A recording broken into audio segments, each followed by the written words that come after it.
Rien de pays nous appelle. Si nous avons dans la paix, rien n'est qu'à liberté. Notre devoir sera d'être un modèle de l'espérance promise à l'humanité. Enfants unis dans la foi du Seigneur, la patrie de la belle fraternité. La patrie de la belle fraternité. De l'espérance de l'éternité.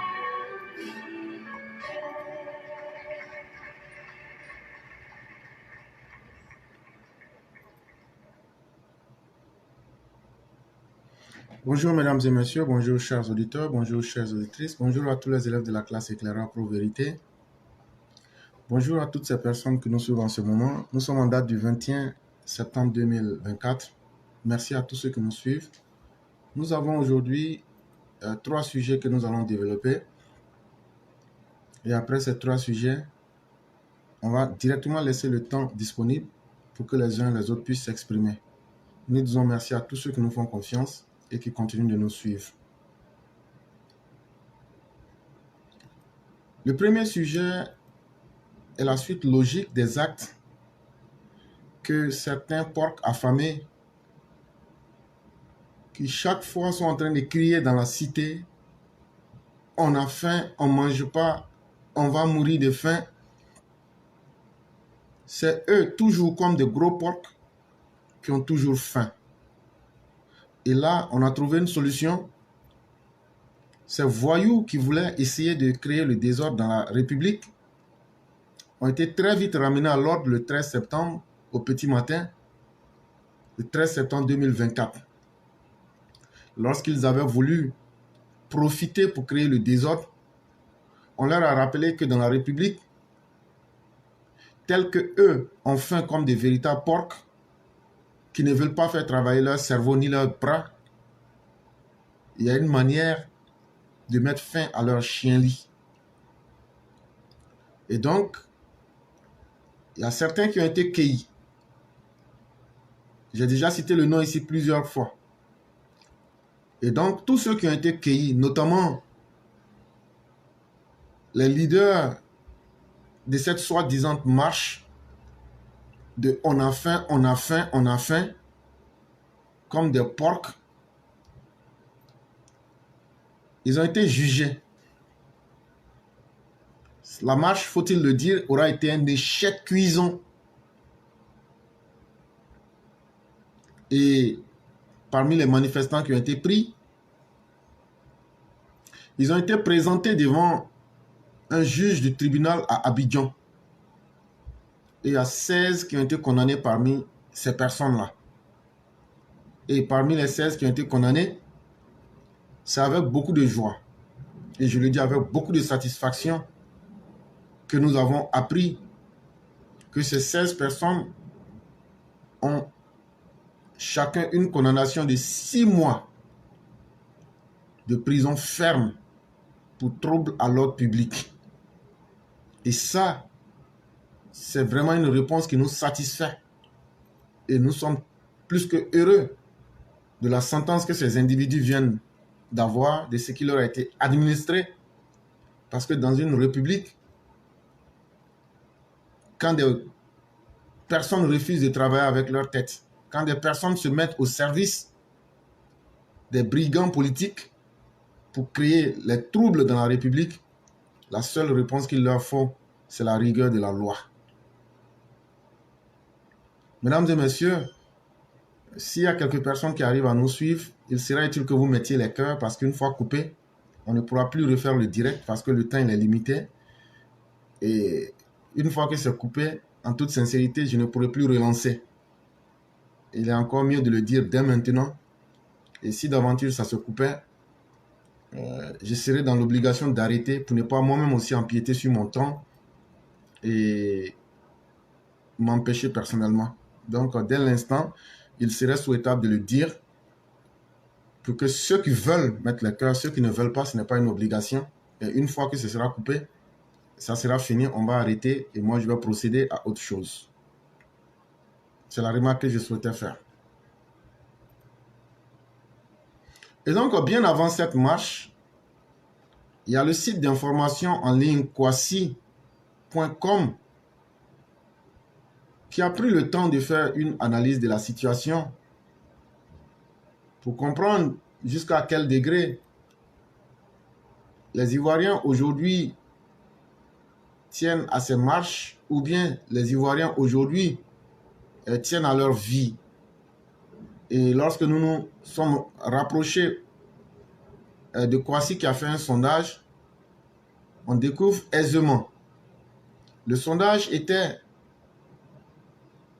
Voici la question qui était posée. Des intérêts pour les marches, les Ivoiriens concentrés sur autre chose. Il était demandé, est-ce qu'aujourd'hui, les Ivoiriens, les marches, là, ça les intéresse même?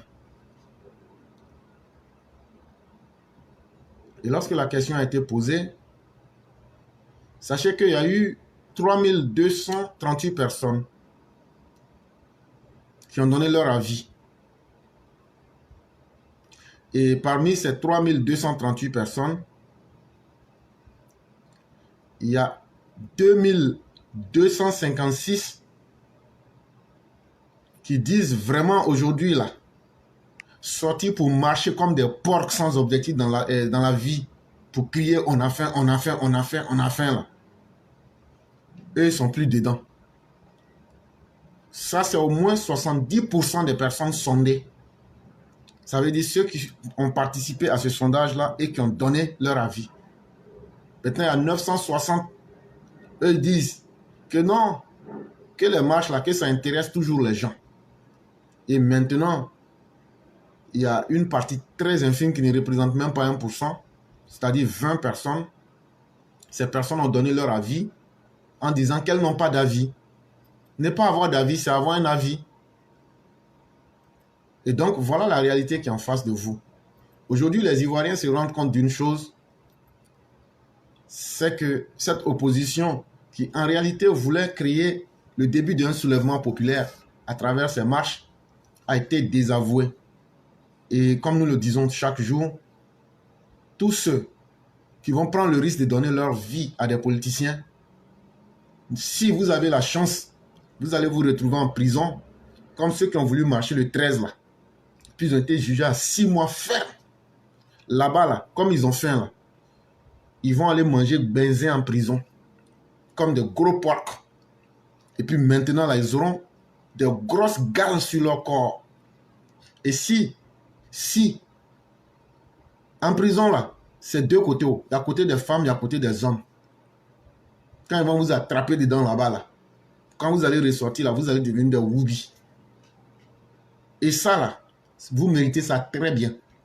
Et ce qui est intéressant dans la chose, c'est que vous ne verrez aucun dirigeant du PPACI, FPI, dire encore le nom de ces personnes-là qui sont actuellement en prison. Je vous avais dit ça. Quand on va vous juger très vite, vous avez vu comment ça s'est vite passé, non? Voilà. Maintenant, là, ça, là, les 6 mois là, de prison, là, vous n'allez même pas rater un jour dedans. Vous allez faire ça propre. Mais vous allez voir, il y a combien de gens du PPACI ou de l'opposition, ceux qui vous ont blagué là, vous allez voir s'il y a d'autres parmi eux qui vont penser à vous. Et donc là, ce n'est qu'une petite leçon. Et ça, estimez-vous extrêmement chanceux parce que vous êtes encore vivant. Sinon, dans d'autres circonstances là, vous auriez trépassé et personne ne se souviendrait de vous.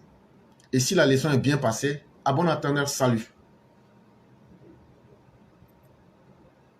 Sujet numéro 2. Le sujet numéro 2, il est important parce que c'est un problème de santé, mais de société. On va parler de la vague de contamination VIH-Sida au sein de la jeunesse ivoirienne. On n'en parle pas beaucoup, mais c'est triste quand des jeunes êtres humains qui naissent, qui n'ont même pas encore plus de 30 ans, sont en train d'être contaminés par le VIH-Sida à une ampleur qui donne froid dans le dos en Côte d'Ivoire. Pour rendre ça simple, aujourd'hui en Côte d'Ivoire, là, il y a beaucoup de jeunes. Leur âge, là, c'est entre 15 ans et 25 ans. Le sida est en train de faire ravage. Ils sont en train d'être contaminés. C'est de cela qu'on va vous parler. Pour que chacun prenne conscience et pour que nous puissions conseiller nos jeunes frères.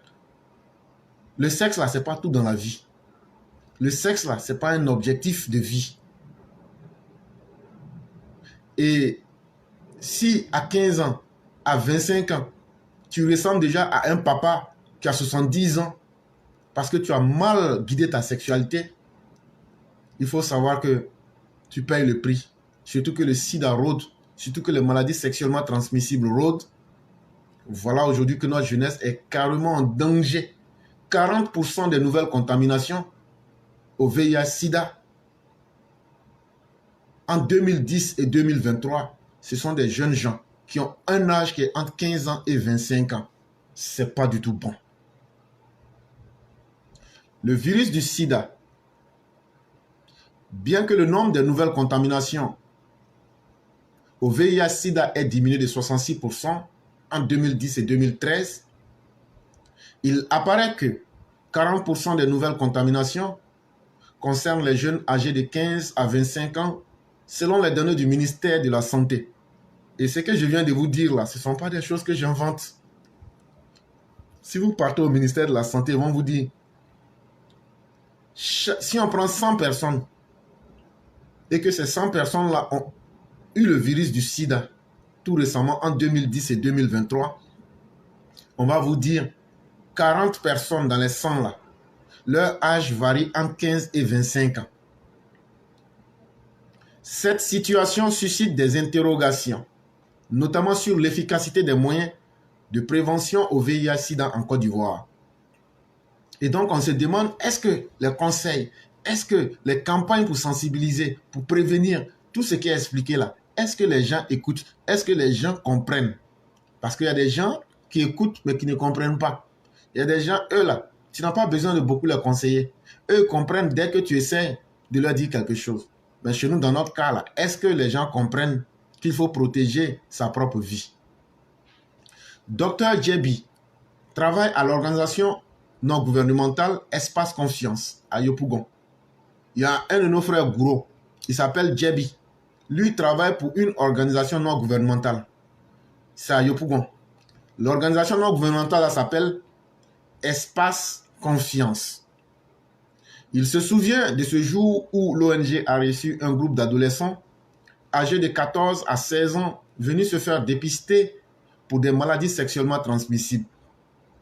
Djabi dit un jour, ils étaient dans leur ONG, Espace Confiance. Il y a des jeunes gens, leur âge là, ils ont 14, 15 et 16 ans. C'est tout. Ils étaient un groupe de jeunes. Quand ils sont venus, ils étaient venus se faire dépister pour voir s'ils ont des maladies sexuellement transmissibles. Après le test, il a été découvert qu'un d'entre eux était infecté par le VIH-Sida. Pour le personnel, ce fut la douche froide. Toute l'équipe a été profondément affectée par cette nouvelle. Voir un enfant si jeune atteint par cette maladie nous a beaucoup attristés, se rappelle-t-il. Il dit quand ils ont fini de vérifier, de faire les tests, parmi ces enfants-là, 14, 15, 16 ans, là, il y a un là, lui il avait sida. À ce jeune âge-là, il a eu sida déjà. Il dit tellement eux-mêmes ça les a choqués. Vraiment, eux-mêmes ils avaient du mal même à dire ça à l'enfant. Pour lui dire, petit, tu as sida. Mais qu'est-ce que ça veut dire? Ça veut dire que nos jeunes gens jouent avec leur sexualité. Ne prennent pas le temps de savoir dans quel monde nous vivons. Pour eux, quand tu peux déjà avoir la libido, c'est que naturellement, il faut l'assouvir à tout prix. Mais sans se soucier des dangers que cela comporte. Est-ce qu'ils ont eu tous les renseignements qu'il fallait? Est-ce qu'ils ont été renseignés sur tous les dangers qui sont liés à la sexualité? Parce que dans cette vie, il n'y a rien qui soit gratuit. Et surtout, tu ne peux pas dire, comme on dit, que la route est faite pour conduire, que tu vas prendre une voiture pour conduire n'importe comment. En toute chose, il faut respecter les normes et il faut tenir compte de la réalité. Et tu vas trouver que ces gens-là, ces jeunes enfants n'ont aucune information. Et malheureusement, voilà un qui vient de tomber dans une infection par le VIH-Sida. Djebi est couramment confronté à ce genre de situation. Si bien qu'il a le sentiment que la sexualité est devenue une forme de distraction pour la jeunesse. Donc, pour nos jeunes, eux pensent que la sexualité, c'est un défi ou bien c'est comme le sport. Mais c'est un danger aussi. Le docteur Djebi estime que la pauvreté est l'un des facteurs majeurs de la hausse des infections du VIH-Sida chez les jeunes de 15 à 25 ans. Souvent, lorsque les jeunes manquent de quelque chose, ils se tournent vers des relations sexuelles non protégées pour l'obtenir. Quant aux parents, ils ont parfois délaissé leur rôle. Certains vont même jusqu'à considérer leurs enfants, surtout les filles, comme des sources de revenus, déplore-t-il. Et le docteur Djebi va plus loin pour nous dire qu'en Côte d'Ivoire aujourd'hui, les jeunes, non seulement ils sont sous-informés, sinon voire mal informés, ce qui les met en danger face à une sexualité dispersée, et donc cela les offre à toute forme de danger et d'incertitude. Mais il dit aussi l'une des raisons qui fait que parmi les plus jeunes, le virus du sida fait des ravages, c'est la pauvreté. Et cette pauvreté-là, comment elle est justifiée? Les jeunes se disent, comme j'ai 15-25 ans, si je ne veux pas travailler, ou bien je n'ai pas de travail, mais je peux vendre mon corps.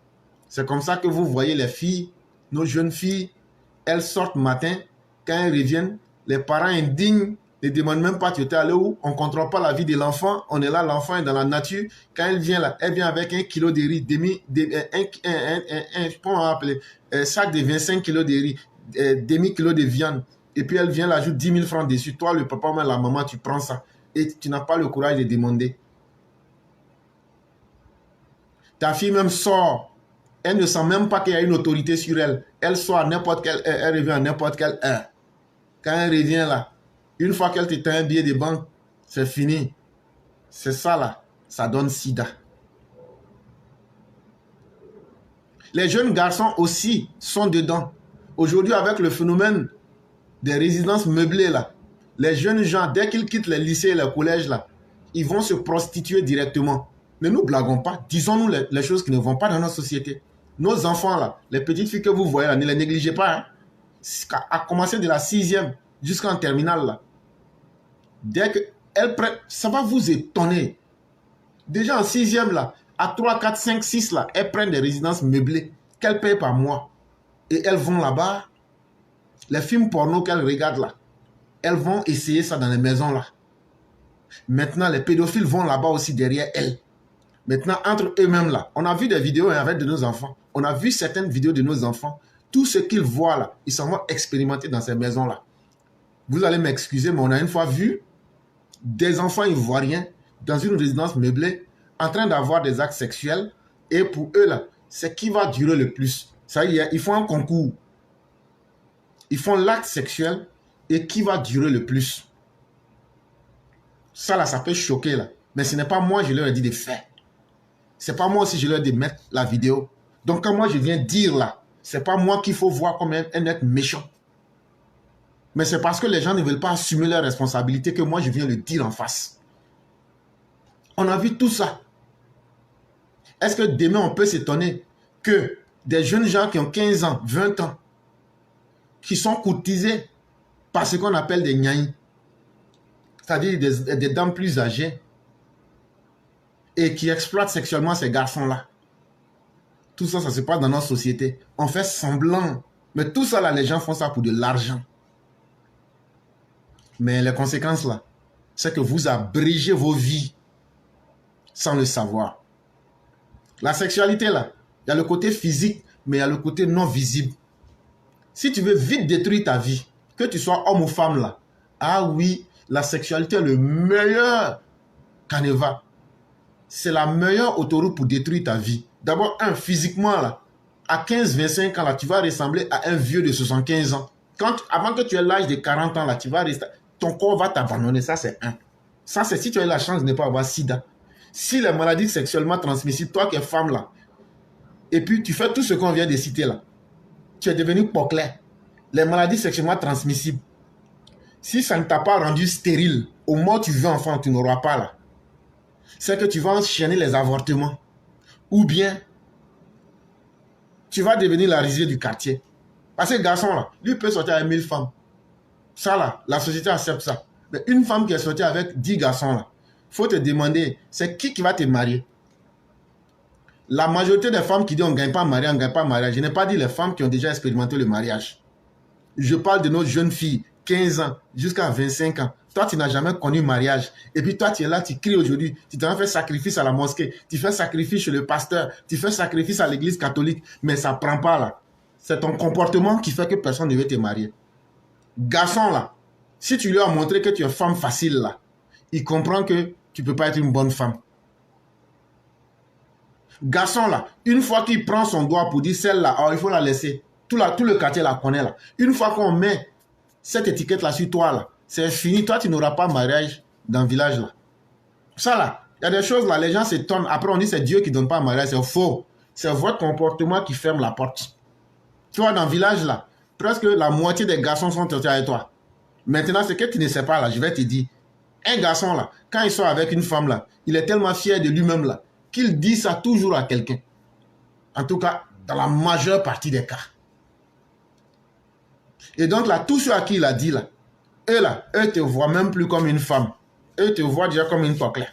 Et puis nous les garçons là, je parle des vrais. Quand ton ami ou même un proche sort avec une fille là, tu n'as plus envie d'avoir quelque chose même avec cette femme là.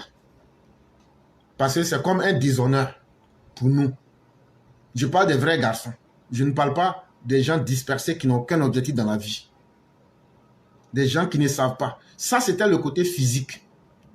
On aurait pu rentrer dans le côté spirituel. Dans le côté spirituel, là, on va expliquer rapidement. Vous voyez le sperme de l'homme, là, des garçons, là. C'est le sang qui se transforme en sperme. Vous voyez, lorsqu'un garçon... Vous m'excusez de choquer, mais il faut dire la vérité. Puisque les parents ne veulent pas éduquer leurs enfants, là. Moi, là, je vais éduquer les enfants. L'érection d'un homme, là, c'est la quantité de sang, du flux sanguin, là. C'est ce qui fait que tu as l'érection. Et c'est une partie de ton sang, là, qui se transforme en sperme. Dans une relation sexuelle, là, un homme qui ne connaît pas ses limites, tu veux impressionner, tu prends les atotés, tu prends les Viagra, tu fais tout ça, c'est très bien. Toi, tu es un garçon facile. Toi, tu dis jamais non. Ce que tu ne sais pas, là, ton sperme, là, c'est ton sang. C'est le sang. Dans la spiritualité, on prend ça. Si on n'a pas envie de te tuer, là, pour verser ton sang sur fétiche, là, ton sperme, là, c'est la même chose que ton sang. Et donc, là, il suffit de dire à une coquelette, il faut coucher avec lui, là. Tu me donnes son sperme. Le sperme a la même valeur que le sang. C'est-à-dire que si on devait t'égorger, toi, là, pour mettre ton sang sur un fétiche, là, ton sperme, là, c'est la même chose. Et après, là, tu dis non, moi, dans ma vie, je ne comprends rien. Ce sont des malheurs qui m'arrivent. Mais parce que toi-même, là, tu as déjà vendu ta vie à longtemps. Et surtout pour les femmes. Tous les garçons rentrent, ils sortent. Toi, tu es devenu boulevard. Et vous accumulez les ondes. Les femmes, vos conséquences là, pour les garçons, les conséquences physiques, les conséquences de la sexualité pour les garçons, c'est plus sur le côté physique. Mais pour les femmes là, vous ne perdez rien. Mais c'est plus à l'intérieur et sur votre spiritualité que vous ressentez cela. Toi seul, tu as couché avec 25 garçons. Et tu penses que ça va rester sans conséquence. Quand on dit ça, ça étonne les gens. Ah non, ce que tu dis là, comment ça peut se faire? Mais c'est parce que toi, tu es dans le bas astral, tu penses que tout ce qui se fait là, la réflexion d'un homme là, ça vient d'où? Quand un homme réfléchit là, c'est pas seulement du cerveau que ça vient. C'est un autre niveau. Le cerveau n'est qu'un instrument. Comme tu es dans un corps physique, dans un monde qui est lié à la matière, c'est pourquoi ton cerveau est un moyen, on va appeler ça un canal. C'est comme ça aussi que l'esprit et l'âme de l'individu fonctionnent. Chez vous, les filles, les femmes qui aiment coucher avec beaucoup de garçons là, à un certain moment, tu vois dans ta vie, tout est mélangé, tu ne comprends rien. Mais tous les garçons qui ont couché avec toi là, tu ne sais pas avec quelle intention ils sont venus. Il y a des garçons, quand ils couchent avec toi, ils ne sont pas forcément dans un acte sexuel. Ils sont dans un acte de pacte diabolique. Toi, tu penses qu'ils sont en train de coucher avec toi là, mais ils récitent certains mantras. Je ne vais pas aller trop loin dans certaines choses. Toi, tu es là, tu penses qu'il a un acte sexuel, mais il est en train de réciter certains mantras. Il est en train de tirer ton substrat spirituel. Toi, tu peux faire ça avec tout le village et puis tu vas sortir indemne. Et donc, si on vous explique ces phénomènes-là, c'est parce que notre société est en train de démissionner et ne prend pas ses responsabilités. Et si on vous explique, ceux qui comprennent, tant mieux. Ceux qui ne comprennent pas, là, les conséquences seront là. Toi, ton enfant, elle n'a que 15 ans, tu veux la transformer en source de revenus. Parents indignes. Le gain facile est en effet l'une des principales causes de contamination au VIH-Sida chez les jeunes. Vous m'excuserez. Le gain facile est en effet l'une des principales causes de contamination au VIH-Sida chez les jeunes. Indique M. Bamba, directeur du centre social. Il pense que les jeunes ne sont pas suffisamment conscients. Ils ne pensent qu'au plaisir et se soucient très peu des conséquences de leurs actes. Mais quand tu es insouciant, ce qui arrive aux hommes inconscients va t'arriver. Parce que quand les conséquences vont te corriger, tu seras seul face à ton destin et tu ne regarderas que le monde vivre. Selon le programme national de lutte contre le sida, en abrégé PNLS en Côte d'Ivoire, les populations à très haut risque de contamination au VIH sont entre autres les professionnels du sexe, les homosexuels, les usagers de la drogue et les personnes incarcérées. On dit donc, ceux qui sont des gens qui sont les plus contaminés, ce sont les poclés. Quand on dit poclés là, son garçon comme son femme, c'est la même chose.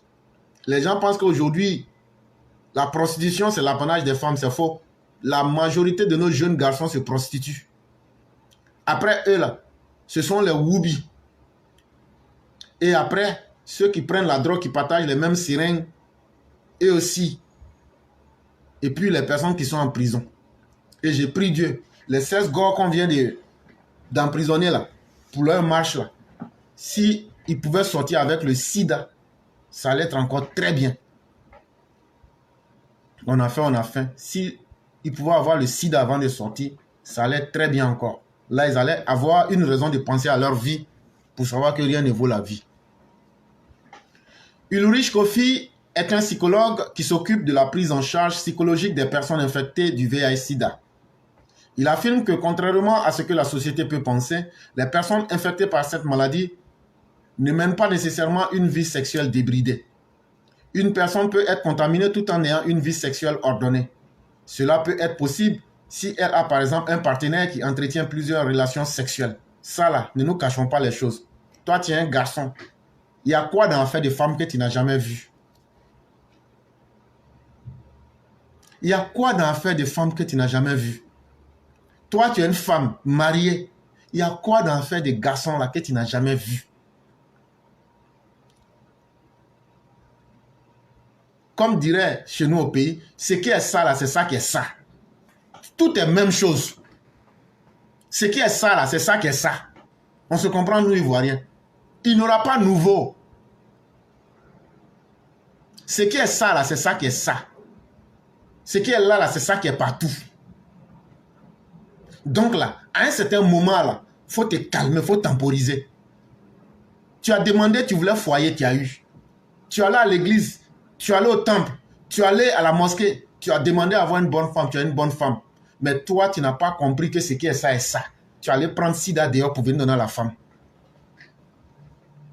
Donc ne pensez pas que ce sont les personnes, les poclers, les woubis, les drogués et les cabamans, c'est eux seulement qui ont ça.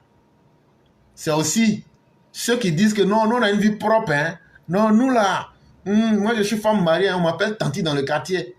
Ton mari là, il entretient plusieurs relations sexuelles. C'est vrai que toi tu es bien, hein, mais il va t'envoyer sida. Ou bien dans le cas inverse, l'homme même, lui il est très bon, très bien, mais c'est la femme là. Comme je l'ai dit, ce qui est ça là, c'est ça qui est ça. Elle là, elle ne peut pas rester dans un coin. Elle saute comme sauterelle. Un jour là, elle va t'envoyer sida. Donc là, ça devient un problème de société. Je suis bon, je suis mauvais là. Tu peux avoir le sida. Non, moi je suis dans mon coin là. Il suffit d'avoir un mauvais partenaire qui va vous filer le sida. Donc, ça nous amène à prendre conscience. Et puis même là, quand tu es dans le mariage là-haut, si même là, tu ne te respectes pas là, il faut respecter ton conjoint. Ou mais il faut respecter au moins la valeur même du mariage. Même si tu ne veux pas respecter ton conjoint ou même ta conjointe là, il faut respecter au moins ce qu'on appelle le mariage. Il faut penser au jour où tes parents et puis vos parents se sont assis là. Et puis vous avez fait un engagement social là. Il faut avoir honte de tes parents. Bon, si tu ne peux pas respecter, il faut respecter les gens qui sont venus à ton mariage. Dans la société ivoirienne, de nombreux préjugés persistent encore sur le VIH-Sida. Les jeunes infectés sont souvent regardés de travers. Et là, c'est ce qu'on est en train de vous dire là. Les gens n'ont pas une bonne compréhension du VIH-Sida. On parle, on explique, les gens, ça amuse les gens. Mais une fois que tu as le sida là, c'est là que tu vas comprendre que le monde là, c'est pas un endroit qui est beau et intéressant. Tout le monde t'abandonne parce qu'on se dit, voilà un futur candidat à la mort. Ça là, mieux vaut m'éloigner de lui pour ne pas que même peut-être s'il crache, je puisse choper le VIH-Sida. Et tout le monde s'éloigne de toi. Et tu deviens un paria dans la société. Et tout le monde te fuit. Et chers parents, si vous voulez, vos jeunes enfants qui vont être initiés à la sexualité bientôt, parce que le corps humain même l'impose par la puberté, prenez-les, allez dans les centres où il y a les candidats, il y a les personnes VIH-Sida là, et présentez-leur, choquez-les. Dis voilà, on est venu pour faire don. Il ne faut pas dire la vérité. Hein. Tu prends tes enfants, un jour tu vas avec eux dans un coin, il y a les gens du VIH-Sida là. Tu leur dis, bon, alors on va aller saluer les gens à l'hôpital. Quand vous arrivez là-bas, là, les gens qui ont VIH-Sida là, vous partez, vous payez quelques trucs quoi. Et puis maintenant, vous partez, vous dites non, on est venu pour faire des dons, pour vous saluer, pour vous réconforter. Maintenant, tu leur dis de bien regarder. Quand vous finissez là, tu leur dis, c'était pas pour faire don. Hein. Ça là, c'est ça qu'on appelle sida. Vous avez vu les personnes là, non? Ils vont dire, hein, voilà. Si vous ne contrôlez pas votre sexualité, vous allez finir comme ça. La sexualité que vous voyez là, c'est sacré. Quand on dit c'est sacré là, c'est que ça vient avec des conséquences directes sur ta vie. Et donc là, commencez déjà à être conscient. Et sachez où vous voulez aller. Donnez-vous des objectifs de vie. Et sachez que dans la vie là, si toi-même là, tu ne prends pas le temps de guider ta vie vers ce qui est utile là, c'est la vie même qui va te détruire sans sentiment. Docteur Djabi confie que certains d'entre eux abandonnent leur traitement et disparaissent pendant des mois, voire des années. Et l'on ne sait pas comment se passe leur vie sexuelle pendant tout ce temps. Maintenant, il y a des personnes là, comme Docteur Djabi vient de dire là, quand elles, on les informe qu'elles ont le sida là, il y a femme dedans, il y a garçon dedans. Lui dit, c'est pas moi seul, je vais mourir. Souvent là, quand le sida t'attrape là, tu ne vois pas les conséquences au premier jour. Tu peux faire des années sans voir. Mais une fois que la personne est informée là, on a vu des cas où la personne se dit, Dieu merci. Comme c'est moi j'ai eu là, mais c'est pas moi seul, le sida va tuer. La personne devient très gentille. Si c'est garçon, s'il a l'argent là, non. Il essaie de contaminer toutes les jeunes filles pour qu'elles aussi puissent contaminer beaucoup de personnes. Il y a des gens qui sont mauvais, hein. Il y a des gens qui sont méchants. Et si c'est une femme là, elle devient très gentille. Même en passant là, elle te dit, tu ne veux pas faire un coup. Toi-même, j'ai dit, un coup même étonné. Tu es en train de passer. Elle dit, petit, viens. Tu ne veux pas goûter? Comme garçon, si c'est pas dit non là. Lui, il veut frapper pour que demain, là, lui dise non, moi j'ai géré ça. Mais c'est Sida qui a eu comme ça. Elle, là, elle veut gérer la ville même. Elle va contaminer les gens. On a des cas où il y a des gens qui se sont confessés. Il dit non. Quand on m'a dit ça, là, j'étais tellement choqué. J'en voulais au monde entier. Et donc là, j'ai contaminé plus de 100 à 200 garçons. Il y a des garçons qui disent, quand on m'a informé que j'avais le VIH-Sida, ça m'a tellement énervé là. J'ai couché au moins avec peut-être 50, 60, 40 femmes. Et ainsi de suite. Toute la société va connaître ce mal-là. Les préservatifs demeurent l'un des principaux moyens de prévention du VIH-Sida. Il est parfois distribué gratuitement dans les ONG et dans les centres médico-scolaires. Pourtant, nombre de jeunes montrent de la réticence à l'utiliser. On distribue des préservatifs, c'est ça qu'on appelle capote. On appelle ça condom. Ce sont les garçons qui portent ça. Mais on distribue ça dans les ONG. On distribue ça dans les centres médicaux. Les endroits, les centres médicaux où les enfants vont se soigner, les centres médicaux scolaires là. On leur donne ça là-bas. Mais on ne leur dit pas que la meilleure manière de se protéger, c'est l'abstinence. On dit voilà capote, il faut prendre. Tu m'as donné capote, de faire quoi avec? Mais on peut m'expliquer que l'abstinence est un moyen sûr. Et donc, malgré cela, des jeunes gens disent que non, on ne peut pas manger banane avec la peau. Comment tu vas manger pollo avec la peau? Mais c'est pollo qui aura ta peau.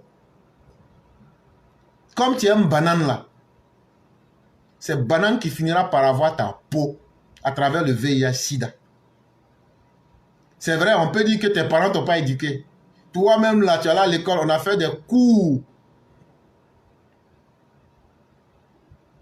pour vous informer sur les dangers de la sexualité. Tu n'en as pas tenu compte.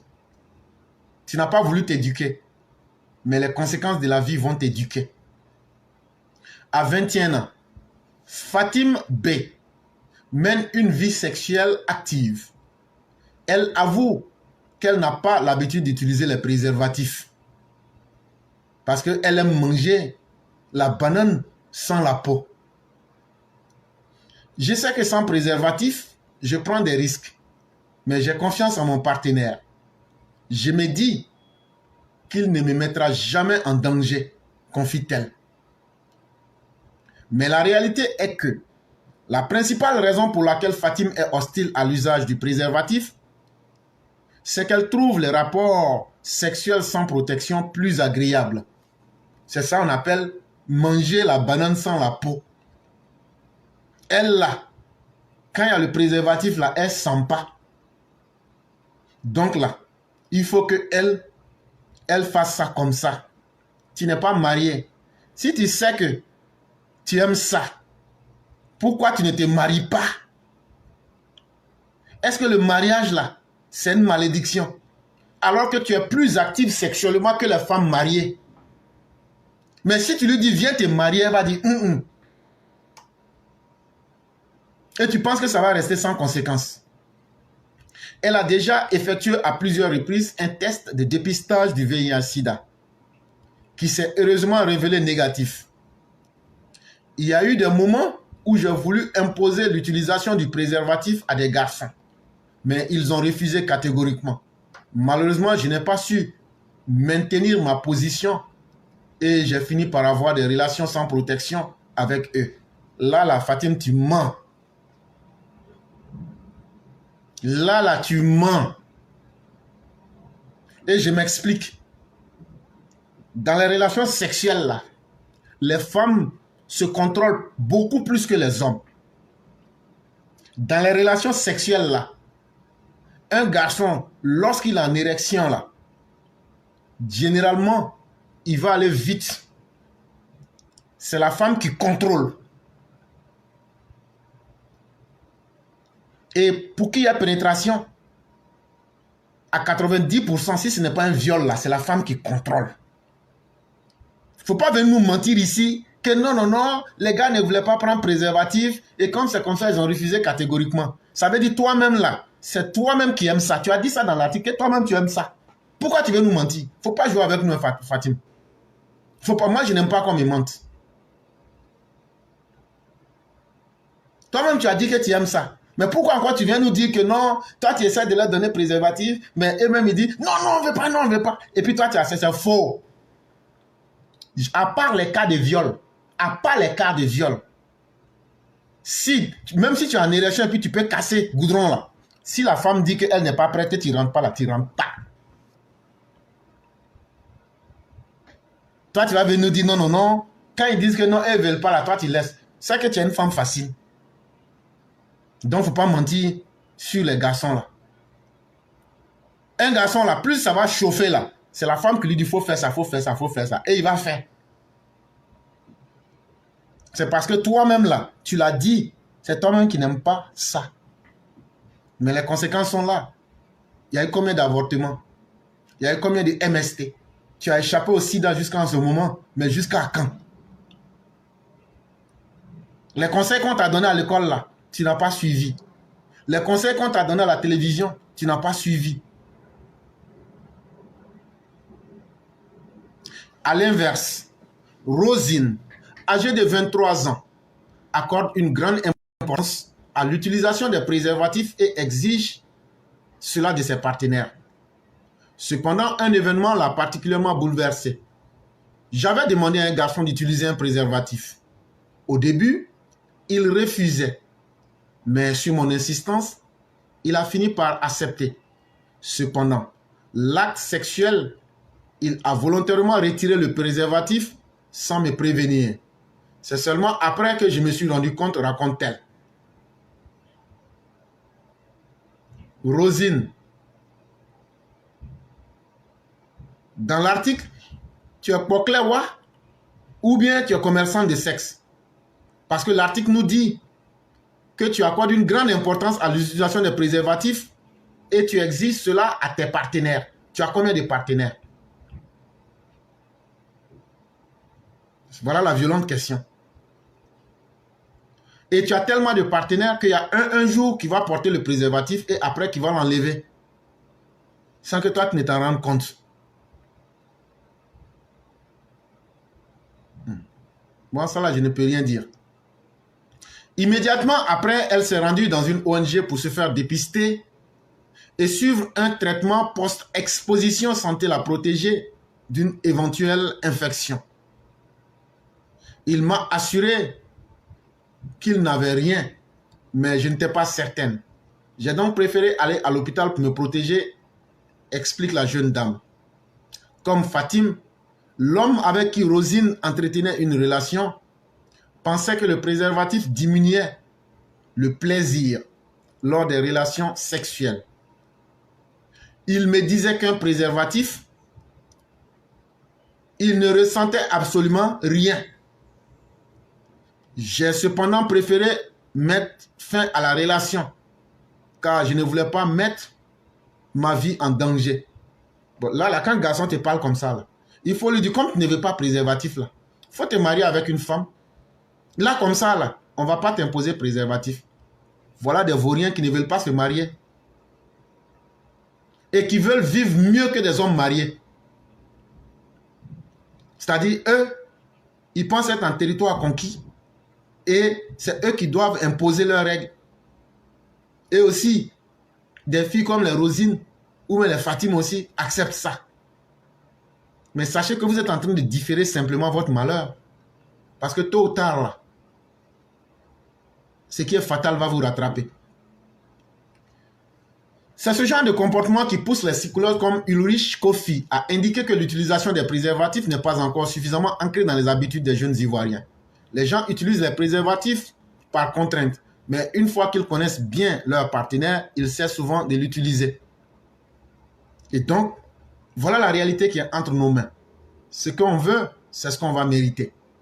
Plusieurs spécialistes du sujet, dans le cadre de la prévention du virus, Il est crucial que les parents abordent le sujet de la sexualité avec leurs enfants, en leur expliquant à la fois les avantages et les risques.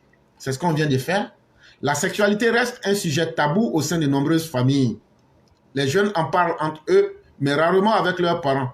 Il est essentiel de trouver des moyens pour aborder ces sujets au sein des familles et d'enseigner les bonnes pratiques aux enfants, recommande pour sa part le docteur Djebi. Toi, tu penses que tes enfants, là, ils ne savent pas que toi, puis leur maman, là, et tu penses qu'ils ne savent pas comment ils ont fait, puis comment vous avez fait, puis ils sont venus au monde. C'est le jour où ils sont nés, là, qu'ils ne savaient pas. Mais plus ils ont grandi, là, ils savent comment vous avez fait pour les mettre au monde. Donc là, ne vous mentez pas. Même vos petits gestes, les techniques d'approche, là, il ne faut pas avoir se blaguer. Les enfants ne sont pas bêtes, ce sont des apprenants. Les enfants, à partir d'un certain âge, comprennent tout. Ils comprennent tout. Ils savent que quand ils voient papa d'une certaine façon, ils savent que ça, ce sont les signes d'approche. Ils comprennent tout. Hey, il faut leur dire, là, c'est par l'acte sexuel qu'on vous a mis au monde. Mais la sexualité, là, voilà comment on a fait. Et voilà les responsabilités, voilà les dangers qui sont là. Une fois que vous décomplexez ça avec les enfants, vous êtes en train de les aider. Si vous ne faites pas ça là, ce sont les poclers qui vont leur enseigner ça. Ou bien les woubis. Ou bien, ce seront leurs camarades qui vont leur enseigner ça. Et de la mauvaise des manières. Il suggère également l'organisation de campagnes de sensibilisation dans les quartiers pour informer sur le VIH-Sida et rendre accessibles les moyens de prévention, notamment les préservatifs, aux jeunes et aux adolescents sexuellement actifs. Monsieur Bamba partage son avis. Selon lui, en plus d'éduquer les enfants sur la sexualité, il serait également pertinent d'organiser des visites de travail dans les écoles pour sensibiliser les jeunes. Nous ne leur demandons pas de s'abstenir systématiquement, mais plutôt de se protéger et de se prémunir contre la maladie. Mais pourquoi ne même pas leur demander de s'abstenir? Pourquoi aussi ne pas avoir le courage de dire que c'est la méthode la plus sûre? Il faut tout donner en termes d'armement aux uns aux autres. Il faut tout donner. Il ne faut pas faire dans la peu près. Parce que c'est la vie de notre jeunesse qui est en train d'être broyée dans le silence le plus absolu. En vue de mieux évaluer la portée de la maladie VIH-Sida en Côte d'Ivoire, le ministère de la Santé, de l'Hygiène publique et de la couverture maladie universelle a lancé le vendredi 19 juillet 2024 une enquête intitulée en anglais CIPHIA ou Évaluation de l'impact du VIH-Sida sur la population en Côte d'Ivoire. Selon une information relayée par RFI, cette enquête vise à recueillir des données fiables pour réajuster la stratégie de lutte contre le VIH-Sida en Côte d'Ivoire. Les enquêteurs vont parcourir le pays pour mener des interviews et effectuer des prélèvements sanguins sur des personnes âgées de 15 ans et plus. Les résultats sont attendus pour le mois de janvier 2025. Donc actuellement là, il y a un programme du ministère de la Santé qui va essayer de rentrer dans toute la Côte d'Ivoire, parler avec les gens, faire des prélèvements de sang pour vérifier et puis donner des résultats. Parce que c'est pas bon. C'est pas bon. C'est un article qui a été tiré du Banco. Et merci à ceux qui ont suivi. Et merci surtout à ceux qui nous font confiance. Et surtout, tenons compte des conseils qui sont donnés. On va terminer avec le sujet numéro 3. Rébellion, coup d'état, mutinerie. Guillaume Soro, un jeune au parcours très armé. Vous vous souviendrez, Laurent Gbagbo disait à son compère qu'il a formé, Soro Guillaume, que sans les armes, ce dernier n'était rien. Et en 2024, comme par un concours fatal, ce même Seplou se retrouve à aller demander à Soro Guillaume d'utiliser les armes contre la Côte d'Ivoire. Même si les stigmates ont aujourd'hui disparu grâce au travail colossal abattu par le président Alassane Ouattara depuis son arrivée au pouvoir en 2011, les Ivoiriens n'oublieront jamais la date fatidique du 19 septembre 2022. Ce jour-là, les armes ont fait à nouveau irruption dans le jeu politique ivoirien, après la parenthèse malheureuse du 24 décembre 1999. À la tête d'une rébellion qui voulait renverser le régime de l'époque se trouvait un jeune qui sortait à peine de l'université. 22 ans après la rébellion du 19 septembre 2002, celui qui a été le chef a malheureusement marqué l'histoire de la Côte d'Ivoire de ces 2 dernières décennies avec un goût prononcé pour les armes. Donc c'est de Soro Guillaume que nous vous parlons. Son goût prononcé pour les armes est vraiment quelque chose qui est connu de tous. C'est Soro Guillaume qui donne des conseils aux putschistes en Guinée. C'est Soro Guillaume qui donne des stratégies à Diendéré et à bien d'autres comment réussir un coup d'État. C'est Soro Guillaume qui dit « Laissez-moi telle personne, il faut que je l'assassine ». Guillaume Soro, puisque c'est de lui qu'il s'agit, a démontré que, contrairement à ce qu'il a toujours soutenu, les armes ne se sont pas imposées à lui en 2002. Loin s'en faut. Bien au contraire, les armes semblent d'ailleurs s'inscrire dans l'ADN de celui que le magazine Jeune Afrique a surnommé le Victor Bout africain, en référence au plus grand trafiquant d'armes de tous les temps. Soro Guillaume n'a rien envié à Victor Bout, qui est le plus grand trafiquant des armes dans le monde. 22 ans après la rébellion, Jeune Afrique semble être dans le vrai, parce que la vie de Soro Guillaume continue de rimer avec les armes. Après la crise post-électorale et le retour de la normalisation en Côte d'Ivoire, Guillaume Soro a renoué à nouveau avec les armes pour atteindre ses objectifs. Ainsi donc, après avoir rompu les amarres avec le régime du docteur président Ouattara, il a été impliqué et a même piloté plusieurs projets de déstabilisation, aussi bien en Côte d'Ivoire que dans la sous-région ouest africaine. Bien avant son départ de la présidence de l'Assemblée nationale, Guillaume Soro a été impliqué dans un projet de coup d'État au Burkina Faso en 2015, où un audio avait été intercepté, dans lequel Soro Guillaume donnait un cours magistral de coup d'État à des officiers burkinabés. En 2017, quelques jours seulement après la nomination d'Amadou Gon Coulibaly comme Premier ministre, une mutinerie éclate dans plusieurs casernes et manque de peu d'emporter le régime Ouattara. Après coup, l'on se rend compte que Soro Guillaume alias Victor Bout africain était derrière le soulèvement de 2017 avec des jeunes soldats. Au truchement de Ouattara, il va demander à ces jeunes mutins de demander la somme de 17 millions et une villa. Des tonnes d'armes avaient même été découvertes à la résidence de son bras droit Soul to Soul, directeur du protocole à Bouaké. En décembre 2019, derrière son retour mouvementé en Côte d'Ivoire se cachait un projet d'insurrection. Dans les échauffourées, des armes ont été découvertes au siège de son mouvement Génération des Peuples Solidaires et dans sa résidence de vacances à Assini.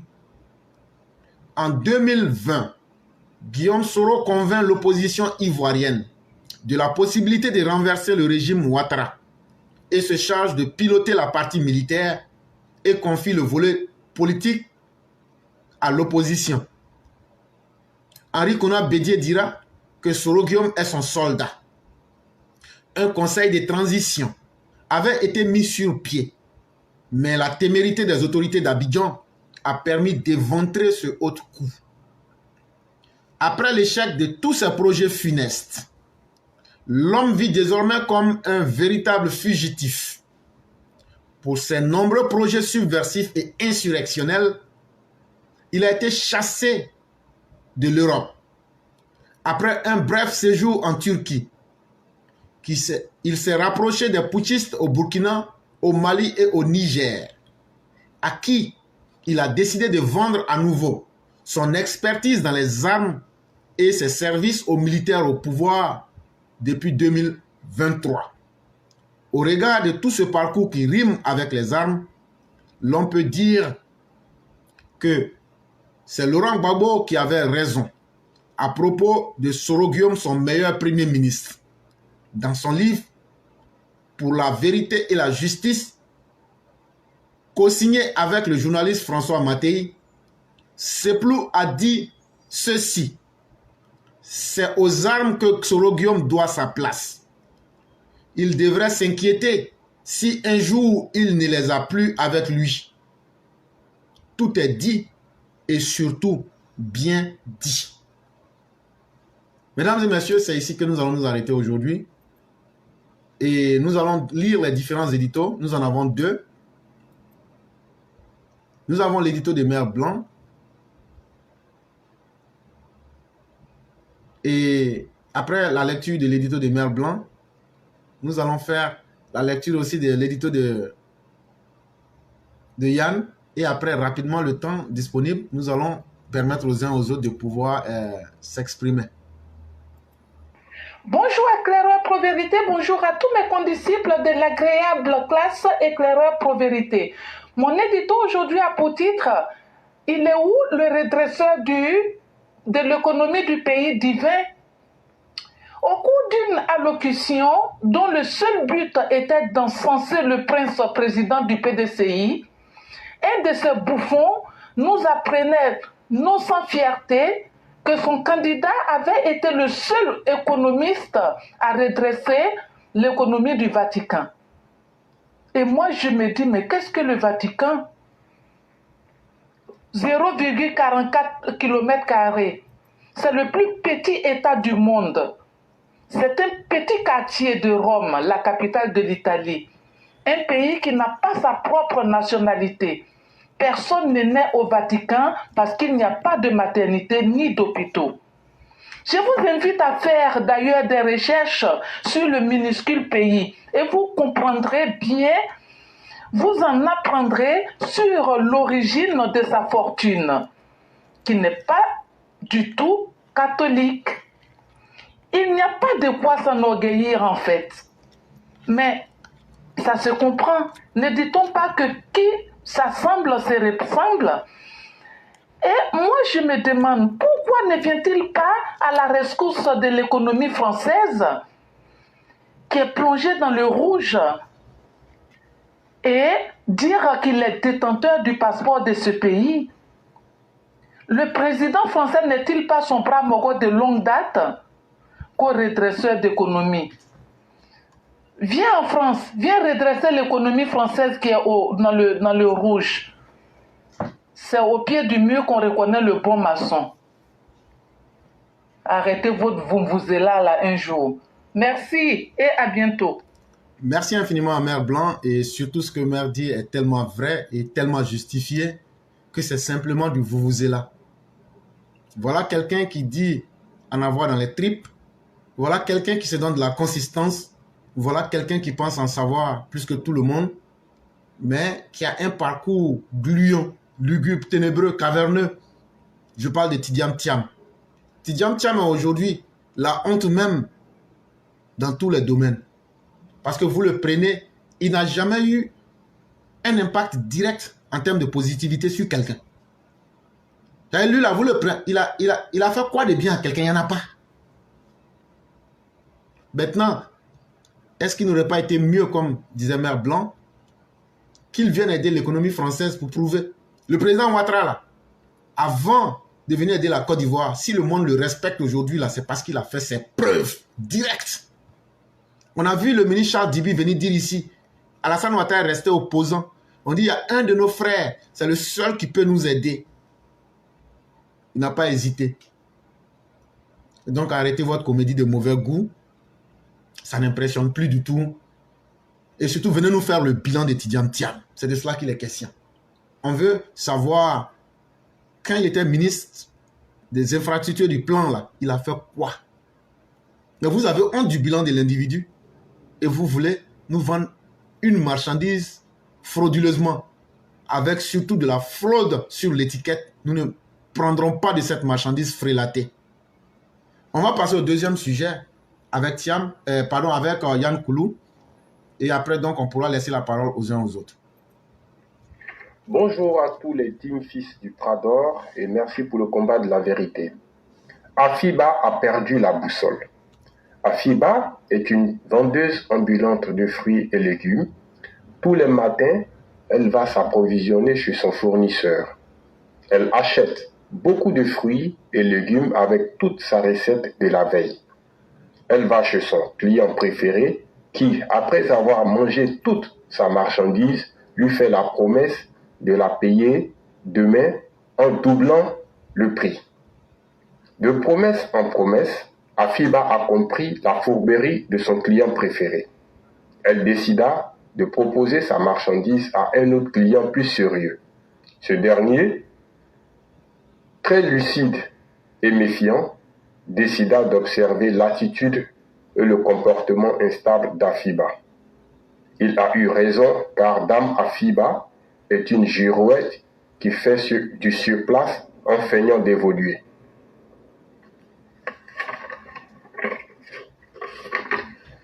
Titi, tu as glissé au top départ. Ton amour soudain pour la Côte d'Ivoire est trop beau pour être vrai. Tout le monde le voit, sauf toi, car ton passé te rattrape. De 1999 à 2019, tu n'as jamais porté ni apporté ta voix ou ton soutien à ton soi-disant pays. Aujourd'hui, tout à coup, soudain, brusquement, de façon incongrue, tu es le plus amoureux de la Côte d'Ivoire. Tchèdjan, on peut faire ça, Nangadef Waouh. J'ai un petit conseil à te donner de la part des UPV.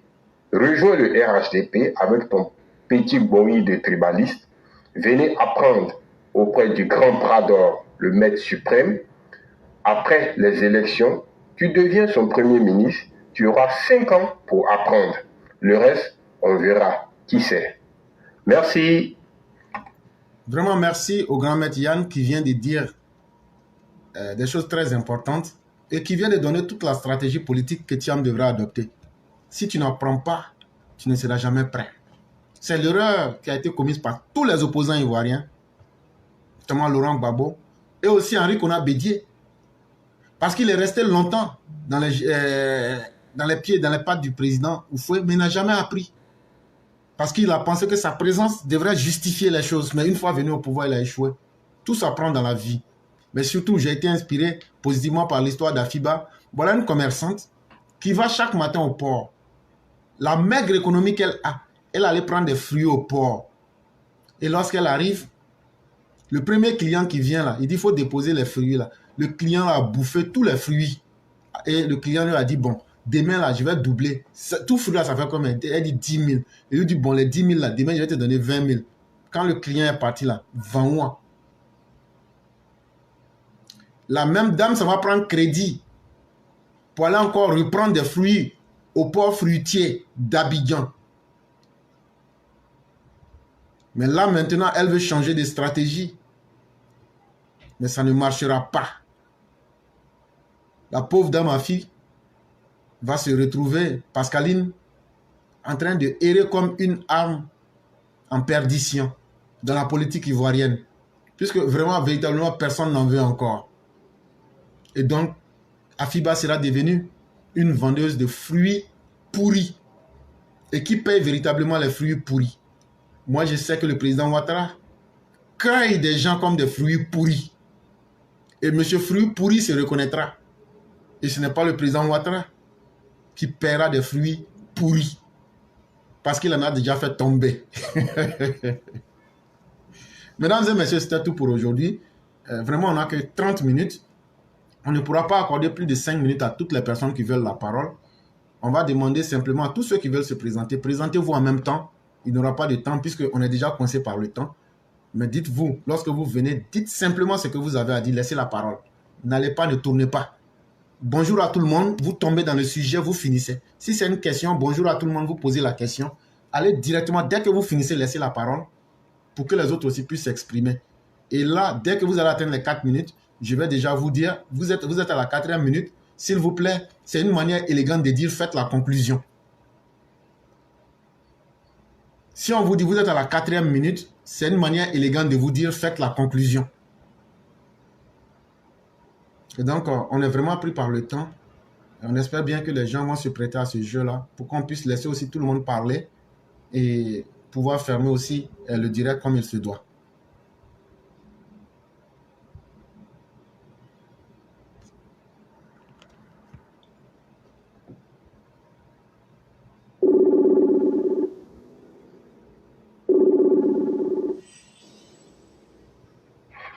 Allô?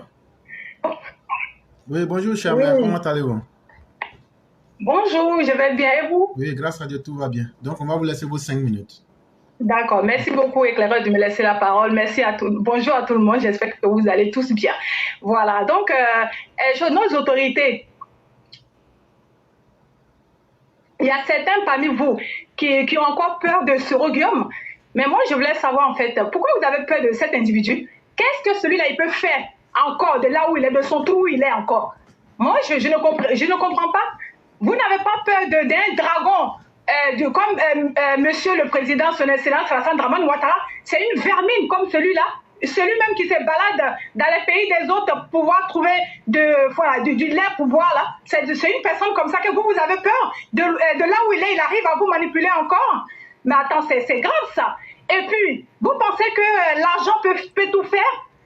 Vous savez c'est quoi votre problème? Vous voulez tellement avoir beaucoup d'argent et vous, comme vous n'arrivez pas à avoir autant dans le temps du président Alassane Dramane Ouattara, parce que lui, il veut que l'argent de la population soit reversé dans l'évolution de notre pays, de la sécurité de notre pays et du vivre ensemble de notre pays et tout ce qui peut faire progresser les Ivoiriens ainsi que notre pays là. Et c'est pour cela qu'ils n'acceptent pas que l'argent soit dilapidé. Nous avons vu ceux qui étaient là avant. Ils ont pris l'argent du pays, ils ont claqué ça, n'importe comment. Et nous avons vu comment le pays était. Donc c'est ça, c'est dans ce genre de comportement que vous voulez rester. Et n'oubliez pas que ces personnes-là vous ont tué hier. N'oubliez pas ça. Vous êtes là, vous êtes en train de jouer sur deux fronts là. Si vous continuez comme ça, quand ces personnes-là vont venir s'asseoir là, les premières personnes qui vont tuer, ça sera vous. Et vous allez perdre des deux côtés. N'oubliez pas que c'est lorsqu'on est vivant qu'on arrive à manger l'argent. Tu as beau être le plus gourmand possible, si à côté, si tu as l'argent et puis à côté tu n'as pas la vie, bah cet argent-là tu peux rien faire. Vous êtes là, vous travaillez, vous avez largement de quoi vivre. Donc arrêtez d'être gourmand. Arrêtez de penser que si je me mets du côté de celui-là, lorsqu'il va venir au pouvoir, il va me donner beaucoup. Arrêtez cela. Et c'est ça qui va être votre pète. Voilà, c'est ça que j'avais dit j'avais à dire par rapport à ça. Et puis, vous les Maliens, les djihadistes sont sortis pour parler clairement à la population malienne. Vous ferez mieux de vous mêler de vos affaires. Laissez-les régler ce qui se passe dans votre pays. Laissez-les vous libérer de ces voyous qui sont sur votre pouvoir, dans votre pays, qui sont là pour leur propre intérêt, qui n'ont rien à voir de ce qui peut vous arriver. Vous êtes là, et ces personnes-là sont votre malheur depuis le jour où ils ont été au pouvoir. Donc, ils ont dit de rester chez vous. Lorsque vous voyez le combat, restez chez vous. Si vous continuez à aller vous mêler parce que ces personnes-là, étant des personnes incapables, vous demandent de sortir pour aller affronter les djihadistes. Si vous faites ça, ils vont bien vous laminer et vous verrez. Ils ont dit, ils ont pris le pouvoir comment on appelle là, Bamako, ils gèrent ça. Donc ils peuvent frapper à tout moment. Et nous avons vu, c'est que la démonstration qu'ils ont fait. Voilà, pour suivre un peu éclaireur pro vérité par rapport à la sexualité, par rapport à tout ce qu'il y avait là. Voilà, donc je voulais juste rajouter que nous les parents du Nord là, arrêtons de donner femmes ou mari à nos enfants. Laissez-les choisir les partenaires. Parce que tu peux dire à ton fils, je veux que tu maries Djeneba, parce que Djeneba elle est souriante. Mais est-ce que tu sais si sexuellement Djeneba répond à la sexualité de ton fils? Mais ça tu ne sais pas. Mais tu vas prendre Djeneba, tu vas dire à ton fils de marier forcément Djeneba, et du coup ton fils n'est pas le genre de Geneva et Geneva n'est pas le genre de ton fils. Et qu'est-ce qu'on retrouve dans ça? Alors, on retrouve deux personnes qui se trahissent l'un de l'autre parce que vous deux, vous êtes dans le mariage là et personne n'est satisfait dedans. Arrêtons cela parce que la sexualité, c'est très important dans la chose, c'est très important dans un couple. Et voilà, pour éviter tout ce que nous voyons là, voilà, arrêtons cela. Merci beaucoup, bonne soirée à tout le monde. Et demain, sur TikTok, voilà, la vie de famille, on va approfondir sur ce sujet. Merci beaucoup, au revoir. Merci beaucoup, chère mère. Merci avec l'efficacité que vous avez déroulé ces sujets-là. Vraiment, merci infiniment. On va vous souhaiter une excellente soirée. Et vraiment, merci et bien des choses à toute la famille. Merci, bon week-end. À vous, au revoir. Merci beaucoup.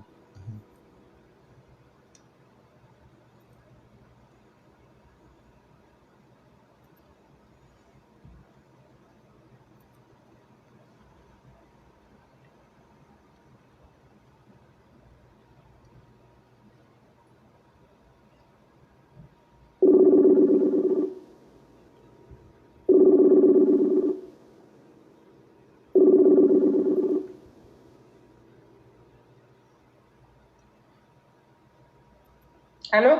Oui, bonjour, chère mère. Comment allez-vous? Bonjour, mon éclaireur pour vérité. Je vais bien. Ok, Dieu merci. Donc, on vous laisse vos 5 minutes. Ok, donc bonjour à toute la classe Omao et Chao. Vest Kafa. le Vest Kafa Parigo de Soro Guillaume là. Tu sais, tu es parti sur le panel de Côte d'Ivoire ce matin. Hein, et puis, dans tes mensonges propagandes là, de soi-disant, oui, on est des frères, on est tous des frères. Moi, j'étais au RHDP, j'étais RDR. Et malheureusement, tu as assisté aussi à la vidéo directe de Korogo, hein, l'aéroport de Korogo là. Tu as bien visionné. On a même dit, oui, il y a certains endroits qu'on ne doit pas montrer parce que ton sanguinaire de Soro Guillaume là, hein, il n'est pas loin, il est chez les AES là. Et on sait ce qui s'est passé à l'aéroport là-bas. Ce qui me faisait mal parce qu'il a coupé les commentaires. Mais au moins, j'étais marqué parce que mes commentaires te touchaient là, ça te piquait. Et donc tu disais à Côte d'Ivoire, ben, cette maman, hein, il faut qu'on arrête, on bloque ses commentaires. Non, on ne peut pas bloquer parce que si je ne parle pas là, je préfère mettre dans le commentaire comme ça au moins là. Tu sauras que oui, tout ce que tu es en train de faire là, Tene Brahima là, le vieux père là, hein, le protecteur sécurité de la Côte d'Ivoire, oui, il est en marche. Sans oublier même Papa Ado, hein. Donc pour te dire que nous là, tous vos manigances vous faites là, on vous laisse parler, c'est vrai, mais il y aura des gens qui vont toujours vous répondre aussi, même si ce n'est pas en direct là. Parce que de toute façon, moi, je préfère aussi dans le noir, parce que c'était très important pour pouvoir déjà vos trous de cul là. Voilà mon éclaireur, je pense que je ne vais pas aller trop loin. Je sais ce que j'avais à dire aujourd'hui, parce que Okay. C'est tout. Il n'y a pas de problème. Donc, nous vous disons vraiment merci beaucoup. Merci infiniment d'avoir apporté quand même votre contribution à ce jour-là. Et soyons cohérents et soyons déterminés à défendre la vérité que nous disons. Et peut-être sans le savoir, beaucoup oublient, mais le président Ouattara a été ministre de la Défense en Côte d'Ivoire. Il a occupé ce poste-là pendant 6 mois et 8 jours. Mais peut-être que beaucoup ne le savent pas. Ah oui, il a été. Il a été. Et donc, c'est un homme qui s'y connaît aussi en matière de défense. Ne le voyez pas comme ça, pour jouer avec lui. Vraiment, il tient la Côte d'Ivoire à cœur en matière sécuritaire. Faisons-lui confiance, ainsi qu'au ministre de la Défense et au ministre de l'Intérieur, qui font de l'excellent boulot. Vraiment, merci à vous-même. On va vous souhaiter un excellent week-end et toutes les grâces divines. Merci beaucoup, mon éclaireur. Merci beaucoup, cher. C'était trop chic, non? Il avait mal, hein? Il avait mal. Merci. Donc, ma contribution a été dangereuse là-bas aussi. Donc, merci beaucoup à toute la classe. Merci beaucoup. Et continuons quand même de leur montrer qu'ils ne valent rien, ces personnes. C'est ça le plus important. Eh bien, oui, parce que l'aéroport était visité. Hein. Côte d'Ivoire a envoyé son élément là-bas qui faisait visiter. Donc, tu vois, Parigo, Vest Kafa, il était là et puis il a mis les lunettes. Tu ne veux pas qu'on voit ses yeux qui sont en train de répertorier tout ce qu'il faut voir et puis faire parce qu'on sait ce qu'ils sont en train de préparer. Voilà. Ok. Vraiment, merci infiniment et on va vous souhaiter un excellent week-end. Merci à vous pareillement et à toute la classe. On est créé, mais 5 minutes, elles sont arrivées vite. c'est pas grave. Ok. Merci beaucoup, chère mère, et excellent week-end à vous. Merci. Je vous en prie.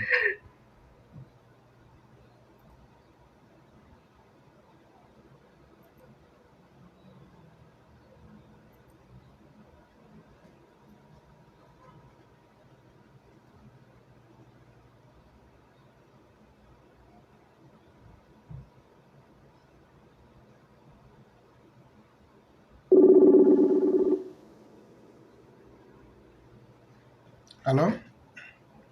Oui, bonjour éclaireur. Bonjour, chère mère, comment allez-vous? Je vais très bien, merci. Ok. Et chez vous? Oui, grâce à Dieu, tout va pour le mieux. Donc, on vous laisse vos 5 minutes. Oui. Ok, merci de me donner la parole. Je salue tout le monde. Alors, éclaireur, je vous ai pris en marche. Vous étiez en train d'aborder un sujet qui ne fâche pas, mais qui mérite d'être abordé, la sexualité. Et donc, je voulais dire que il est important qu'on parle de sexualité. Il est important que nous, les mamans, les sœurs, nous abordions la question de la sexualité avec nos enfants parce que on sait le danger que court aujourd'hui notre jeunesse qui je veux dire qui s'adonne par exemple au phénomène des hoobies, à la prostitution. Donc je pense que il est plus que jamais nécessaire de parler franchement à l'aise, sans tabou, parce que ici en Europe on n'hésite pas à parler de sexualité aux enfants, de comment on fait les bébés très tôt. Voilà, donc je pense que parler de sexualité, ce n'est pas quelque chose qu'on doit négliger en fait. Donc il faudrait multiplier les campagnes de sensibilisation dans nos écoles, nos lycées, pour que les jeunes soient mis au courant du danger qu'ils courent, et puis aussi pour ne pas se disperser dans leurs habitudes sexuelles. Maintenant, éclaireur, s'il faut s'abstenir, oui. Mais bon, s'abstenir à partir de jusqu'à quel âge? Voilà, parce qu'on sait qu'aujourd'hui, les jeunes, ils vont quoi. Et moi, je pense que il faut simplement sensibiliser, et les parents ne doivent pas hésiter à asseoir leurs enfants pour traiter de sexualité. Voilà. Et j'ai une question, c'est est-ce que les cours d'éducation civique et morale qu'on faisait autrefois dans les écoles, ça c'est toujours d'actualité? Voilà, c'est la question que je me pose. Voilà.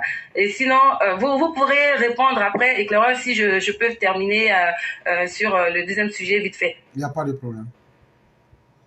Ok, et je voudrais remercier Mère Blanc et Yann pour leurs éditos, et particulièrement Yann m'a fait sourire avec son histoire de Afiba qui fait la girouette. Voilà, je reviens sur Afiba pour dire que ce monsieur, il me fait honte, particulièrement moi, parce que Afi, je suis de sa région, de la région du Moronou, et quand je vois un Afi qui avait toutes ses chances de réussir en politique, mais qui aujourd'hui rame à contre-courant. Voilà, vous nous dites que Afi il a répondu à l'appel de Benoît. C'est dans votre émission de mercredi que je l'ai su.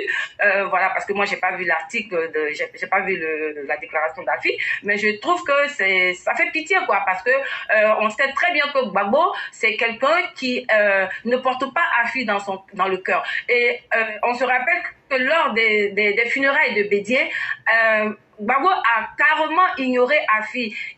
Sa délégation n'a pas été saluée. Voilà. Donc, je ne comprends pas pourquoi aujourd'hui Afi trouve nécessaire d'aller encore avec Gbagbo. Alors que il y avait l'autre aussi, comment elle s'appelle, Odette Lorion, qui avait dit que Gbagbo a eu tort de laisser le FPI à Afi, parce que Afi n'est pas bêté. Voilà. Donc, Afi, il croit que quoi? En retournant avec Gbagbo, qu'est-ce qu'il attend? Il pense qu'il sera bien accueilli? Eh ben non. Voilà, c'est pour dire que Afi, c'est vraiment quelqu'un qui ne s'assume pas. C'est vraiment la femmelette, la poule mouillée, qui pèse un poids plume et qui ne sait pas du tout où il va. Mais je pense que comment je pourrais dire ça, la fin politique d'Afi a sonné. Et je suis bien contente, parce que je me rappelle qu'en 2020, quand Afi avait été arrêté et que moi j'avais fait un post par rapport à ça, une cousine à moi est venue sur ma page pour m'insulter. Parce que, voilà, Afi est du Moronou, donc je ne dois pas me comporter comme ça. Eh bien, c'est très bien. Aujourd'hui, c'est la descente aux enfers pour Afi, et je suis très heureuse. Voilà ce que je voulais dire, éclaireur. Merci beaucoup. Charme, à la question que vous aviez posée, si les cours d'ECM continuent, oui, les cours de sciences se font, mais seulement que personne n'en tient compte dans la vraie vie. Et s'abstenir jusqu'à quelle période? Jusqu'au moment du mariage, c'est possible. Puisque dans notre Afrique, nos mères étaient éduquées ainsi que les hommes de cette façon-là. Et ça marchait bien. Mais c'est aujourd'hui en contact avec l'Occident que nos mentalités sont polluées. On nous crée des désirs artificiels, les films porno, les images des films brésiliens, la femme même aujourd'hui qui n'a plus de valeur, qui devient le thème sexy, la femme qui est identifiée que par son sexe. Et il faut l'utiliser comme une marchandise pour l'exhiber. Mais une fois qu'on recentre l'individu sur lui-même dans des valeurs sociétales et qu'on lui dit voilà, parce que l'abstinence aussi a des très grands avantages aussi. Ça, il ne faut pas oublier. Et c'est en cela qu'il faut même dire que dans notre Afrique traditionnelle, n'était pas guerrier qui le voulait. On ne prenait pas tout le monde pour aller au front. Voilà, il y avait des critères. Et donc, vous comprendrez facilement que si notre Afrique traditionnelle a pu faire cela, c'est parce que nous nous sommes éloignés de nos valeurs culturelles. C'est ce qui nous fatigue. Et c'est ce que Friedrich Nietzsche disait lorsqu'il parlait du surhomme. Le surhomme, ce n'est pas le plus intelligent, ce n'est pas le plus fort, ce n'est pas le plus... en termes de capacité, ce n'est pas le plus excellent. Le surhomme, c'est simplement l'être humain qui ne s'est pas détaché de sa nature. Parce que vraiment, malheureusement, Friedrich Nietzsche est mal compris. Quand on parle du surhomme qui aurait tué Dieu, les gens extrapolent et interprètent dans tous les sens. C'est l'homme le plus affirmé. Non. Le surhomme, c'est simplement toi. En chacun de nous, il y a des caractéristiques de Dieu qui sommeillent. Est-ce que tu vas te regarder et être capable d'être différent d'éclaireur pour assumer ce que Dieu a fait de toi? Est-ce que tu seras capable, la nature, et ce qui fait que toi tu es différent parmi les autres là, quand tu arrives à affirmer cette différence-là pour qu'on se souvienne que tu es toi-même là, c'est ça le surhomme de Friedrich Nietzsche. Ce n'est pas l'homme le plus violent, ce n'est pas l'homme le plus riche, ce n'est pas l'homme le plus intelligent. Parce que la richesse, tout ce qu'on dit, ce sont des valeurs créées par l'homme. Mais qu'est-ce que Dieu, quand je prends la Bible tout comme le Coran et autres, ils nous disent que Dieu a créé l'homme à son image. Le Coran nous dira que nous avons créé l'homme pour qu'il soit notre gardien sur la terre, donc notre représentant. Ça veut donc dire que chacun de nous là, on a été créé avec un potentiel de différenciation, avec des choses qui font que moi je ne serai jamais égal à X ou à Y. Quand je vais arriver à avoir confiance en moi-même et puis à manifester ce qui fait de moi, moi, sans tenir compte des autres, c'est ça le surhomme, parce que c'est le côté divin. Et malheureusement, lorsque l'Occident s'est écarté de cela, ça a été aussi une mort de Dieu. Parce que j'avais expliqué ici une partie, mais je n'avais pas eu le temps de tout expliquer. Mais on peut aussi interpréter cela aussi, le fait qu'on fuit cette nature divine. Et c'est pourquoi Friedrich Nietzsche, lorsqu'il nous parle dans son livre « Ainsi parlait Zarathustra », il dit « Je n'ai pas trouvé d'homme assez digne pour être le véritable surhomme. » Lui-même y compris. Parce que nous sommes les produits de notre société, au lieu d'être les produits de la divinité. Parce qu'on s'est éloigné de notre nature originelle. Et donc, c'est la même chose pour la tradition africaine. Non seulement nous avons dévié, on copie chez les autres, mais on copie mal. Et c'est tout cela qu'il faut ramener et corriger. Peut-être qu'un jour, ça pourra nous aider. Voilà un peu comment j'aurais pu répondre à ces questions-là. Ok, merci beaucoup Claire. C'est vrai, il y a l'influence occidentale. C'est une réalité, c'est vrai. J'accepte, j'adhère. Merci beaucoup. Effectivement, il faudrait qu'on puisse faire la somme. Il y a des choses mauvaises dans notre tradition, comme il y a des choses bonnes aussi en Occident. Il faut faire la synthèse de ce qui est bien pour évoluer, mais malheureusement, nous, on copie ce qui est mauvais parce que c'est facile et ce n'est pas bon. Vraiment, merci beaucoup, chère mère. On va vous souhaiter un excellent week-end et bien des choses à toute la famille. Ok, merci à vous-même et puis bonne suite d'émission. Merci beaucoup. Merci infiniment.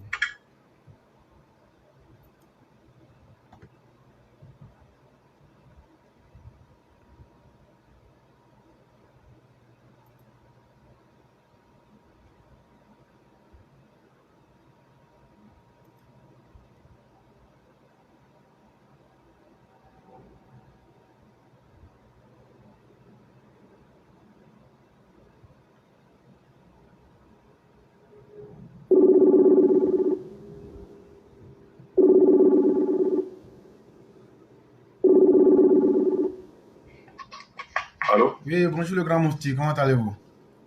Oui, ça va bien, grand maître Éclair. Ça va, tu vas bien. Dieu merci. Donc, on va vous laisser vos 5 minutes. Merci beaucoup, cher maître. Je vais tout d'abord commencer par dire bonjour à madame, à votre femme, à notre chérie. Bien de choses à toute la petite famille et tout le monde. Alors, j'ai une toute petite question. Je n'ai pas suivi les 2 dernières émissions, je les ai pris en replay, mais je vous ai pas vu parler d'Apollo le sujet, donc je n'ai pas envie de vous déranger si le thème avait déjà été abordé par vous. J'avais une question tout simplement pour savoir où est-ce que se trouve Assimi Goïta.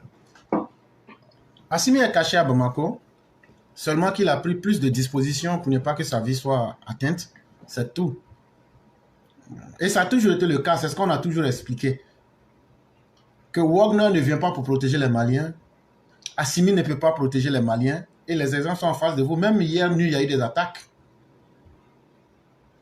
Ah bon? À ACI 2000, il y a eu des attaques. Ils essayent de cacher, mais c'est ce que je vous avais dit. Il y a eu des attaques. Mais la vie des Maliens ne les intéresse pas, ils sont dans leur propagande. C'est ça, c'est la triste réalité. D'accord. Merci, grand maître. Donc, j'allais terminer mes 5 minutes, enfin, mes minutes restantes, concernant le cas des, comment on appelle ça, des enfants et les personnes atteintes de VIH. Vous avez donné certains exemples concernant des hommes ou des femmes qui sont contaminés et qui, par vengeance, essaient de contaminer d'autres gens. J'ai des anecdotes dessus. Je connaissais quelqu'un ici, en France, qui fait la cour à une dame. Cette dame était malienne, je crois. Et la dame a résisté par tous les moyens, mais le gars, il a tellement insisté et ils ont fini par sortir ensemble. Et par la suite, il est allé faire son test et il s'est avéré qu'il est séropositif. Donc, par déduction, il a compris que c'est cette femme-là qui l'a donné le VIH. Et donc, le monsieur en question, pour se venger, il s'est dit, il est devenu distributeur du VIH. C'est-à-dire, il cherchait, le mec, il avait un travail tranquille avec une vie très stable. Donc, du coup, comme vous l'avez dit, il a commencé à être très généreux en matière d'argent. Il donnait l'argent à qui veut l'entendre. Et il a commencé à coucher les filles, mais à un rythme effréné, quoi. Et moi, j'avais un ami qui était ils étaient enfin, lui, il habitait chez lui, quoi, en fait. Il avait loué parce qu'il vivait dans un grand appartement, il avait loué une pièce là-bas. Et donc, le jour qu'il a eu l'information sur sa séropositivité, il est venu, il a pleuré de toutes les larmes de son corps, et par le cocher, il s'est juré de se venger et de distribuer, quoi. Et c'est ce qu'il a fait. Et donc, lui-même, par peur, lui, il a déménagé carrément, parce que sa brosse à dents, comment on appelle, il partageait les mêmes salles de bain, tout ça. Et il a eu tellement peur, il est parti vite fait. Mais le mec, le temps qu'il lui parle là, les filles qui défilaient chez lui, Dieu seul sait. Donc, c'est pour dire que cette histoire, c'est une histoire vraie et c'est réel. J'ai été témoin de ce cas. Donc, les gens fassent vraiment très attention.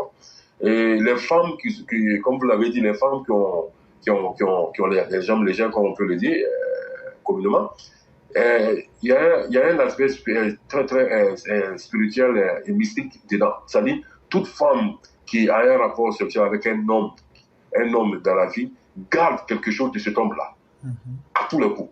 C'est-à-dire, si tu en as connu une dizaine, vingtaine d'hommes, qui va garder quelque chose de tous ces hommes. Et donc, la finalité, c'est quoi? L'homme qui sera ton mari, si tu as l'argent de te marier un jour, le gars qui va te marier là, il va faire des enfants avec toi. Et c'est sûr à 200%, un ou deux de tes enfants vont naître et personne ne saura d'où viennent ces enfants-là. Ces enfants-là n'auront aucun trait de l'homme en question. On ne saura pas d'où ils viennent. Parce que ces hommes-là, ces différents hommes que la dame a connus, ils ont laissé un peu d'eux dans cette femme-là. Et ça va se retrouver à ces enfants-là. Donc, c'est un aspect très, très positif et très, très dangereux. Il faut que vous teniez compte. Et même dans la spiritualité, ceux qui veulent se marier, ce détail, on a beaucoup de nos frères qui l'étudient, mais les gens qui vont faire des recherches là-dedans, ben, tu ne maries jamais une femme comme ça. Parce que c'est un problème. C'est un gros, gros problème. Et je sais de quoi je parle. Je ne vais pas rentrer dans certains détails. Mais franchement, éclairer ça, c'est une vérité. Il faut que les gens se fassent attention et que les hommes fassent très attention. Les hommes qui ont tendance à dire non, je peux prendre une ex prostituée et puis changer. Méfie-toi, c'est pas bon. Et même femmes, il y a des prostituées, même il y a des femmes qui ne sont pas prostituées, qui font pire que les prostituées, qui ont, c'est-à-dire elles n'ont même pas 2 mois de repos, elles sont tout en train de changer de partenaires partout. C'est des femmes dangereuses. Donc, pour ne pas trop monopoliser, c'est une parole qui demande qu'on explique plus. Mais comme le temps est court, je vais m'arrêter là et vous souhaiter bon courage et je dis bien de choses à tout le monde. Merci beaucoup. Merci le grand Mufti. Mais comme on le dit, hein, sur TikTok demain, on pourra approfondir. Mais il faut qu'on conseille aussi nos populations parce que il faut aussi que les gens posent aussi des questions pour qu'on puisse détailler certaines choses. Parce que c'est très important. Vraiment, merci beaucoup et on va vous souhaiter une excellente soirée.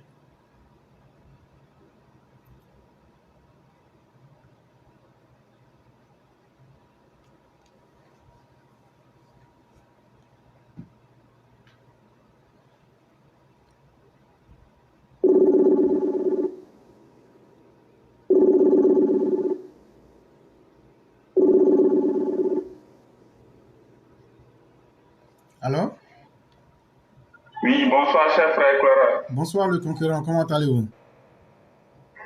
Oui, je vais très bien chez vous. Oui, grâce à Dieu, tout va pour le mieux. Donc, on va vous laisser vos 5 minutes. Je vous remercie de me donner la parole. Je veux m'exprimer aujourd'hui sur l'assainissement dans la ville d'Abidjan et aussi sur l'entretien des voiries. Il faut dire que la grande saison des pluies est définitivement derrière nous.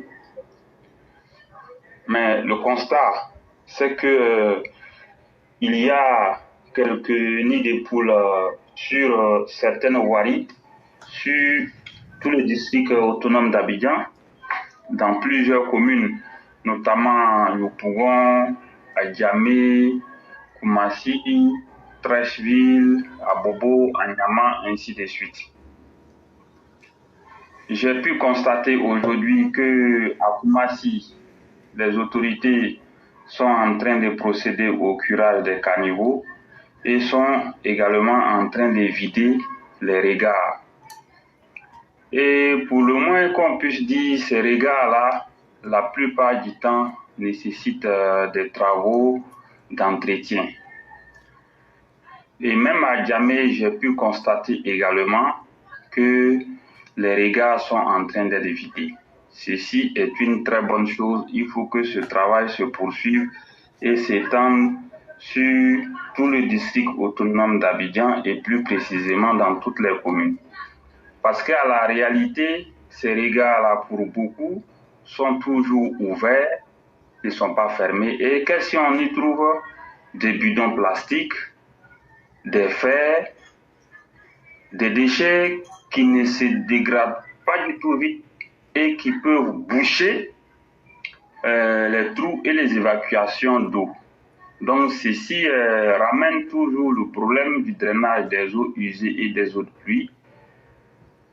Donc il faut faire quelque chose. Le travail que j'ai pu constater à Koumassi et à Djamé, il faut que ce travail-là se poursuive dans toutes les communes, notamment en Trècheville, Yopougon, Abobo, Anyama, ainsi que les autres communes. Pour ce qui concerne les voiries, évidemment, ce sont des nids de poules, c'est-à-dire qu'il y a des trous qui apparaissent à certains niveaux. Pour ces travaux, très souvent, on n'a pas besoin de grands travaux d'envergure. On n'a pas besoin de reprendre définitivement le bitume sur tout le long de la voie, mais ce qu'il faut faire, il faut tout simplement fermer les nids de poules ou procéder à des travaux d'entretien. Ceci peut permettre au bitume de résister encore plus longtemps parce que c'est un nid de poule ou deux nids de poule qui finissent par s'agrandir et dégrader définitivement la route. Maintenant, plus précisément, dans la commune d'Abidjan, je dis d'Abidjan, dans la commune d'Abobo plutôt, il y a deux routes dans les quartiers Habitat et Oufoué-Ouayi qui sont fortement dégradées, dont je plaide pour leur réhabilitation. Ce n'est pas des tronçons qui sont longs du tout. Il s'agit de la route qui part depuis la pharmacie François-Xavier pour passer devant l'église François-Xavier et aller retomber sur le carrefour Trois Chatons. Juste en face de la pharmacie Saint-François-Xavier, on peut remarquer que la route est fortement dégradée et à ce niveau, il y avait des problèmes d'assainissement puisque l'eau sale coulait sur cette route-là. Donc, cette partie est fortement dégradée. C'est le tronçon qui a besoin d'une réhabilitation totale, mais bien avant, il faut entreprendre des travaux d'assainissement pour ne pas que le bitume se dégrade. Parce que faire la route ne consiste pas uniquement à verser du goudron. Il faut entreprendre des travaux d'assainissement et créer la canalisation pour les eaux usées et l'eau de pluie afin de faciliter leur évacuation. Comme ça, le bitume, une fois posé, il reste sain et sauf. Il y a encore la route qui passe devant le siège du RHDP à Abobo pour aller devant l'entrée principale du camp commando, plus précisément le camp commando de la gendarmerie. Cette route-là aussi, je plaide pour une réhabilitation parce que elle est dégradée également. Enfin, il y a le trajet qui part depuis le carrefour 4 étages pour aller directement à l'hôpital général Houphouët-Boigny. Cette route-là est fortement dégradée. Je plaide également pour une réhabilitation de cette route.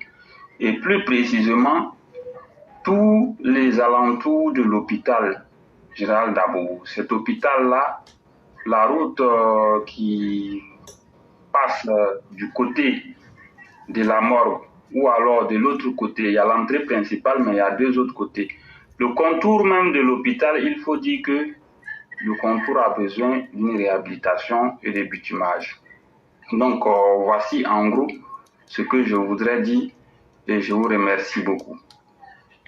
Vraiment, merci beaucoup le concurrent. Merci de cette efficacité et surtout merci de vous soucier des conditions de vie de vos concitoyens. Et vous êtes le seul qui arrive à faire ce travail-là et avec acharnement, mais surtout avec beaucoup de dextérité.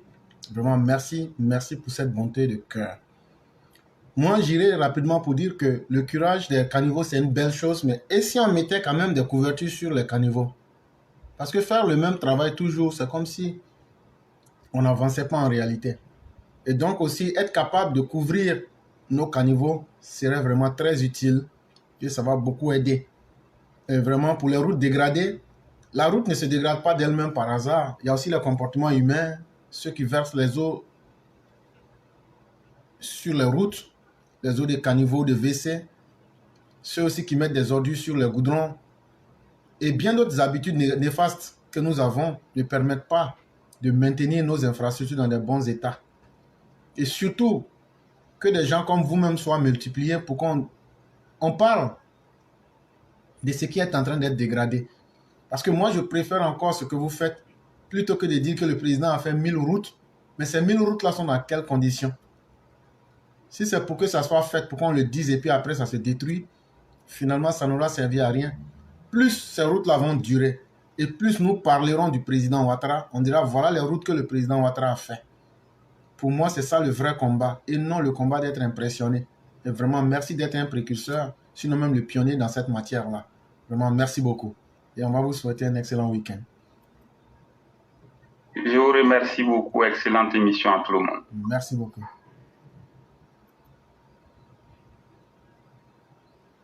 Mesdames et messieurs, nous allons là avec la toute dernière personne pour aujourd'hui. C'est notre mère Sali Kone. C'est elle qui va animer. Après ces 5 minutes, elle va aussi faire la conclusion. Et donc, je vais profiter pour dire merci à tous ceux qui nous ont suivis aujourd'hui. Merci à tous ceux et toutes celles qui aiment le travail que nous faisons. Et restons déterminés à conscientiser nos populations, à apporter notre part de vérité pour qu'elles puissent être utiles à notre société. Et vraiment, merci aussi à tous ceux qui prennent de leur temps pour venir s'exprimer ici et pouvoir apporter quand même leur part de lumière à l'humanité. Merci à tous ceux qui nous suivent. Et on se retrouvera demain sur TikTok.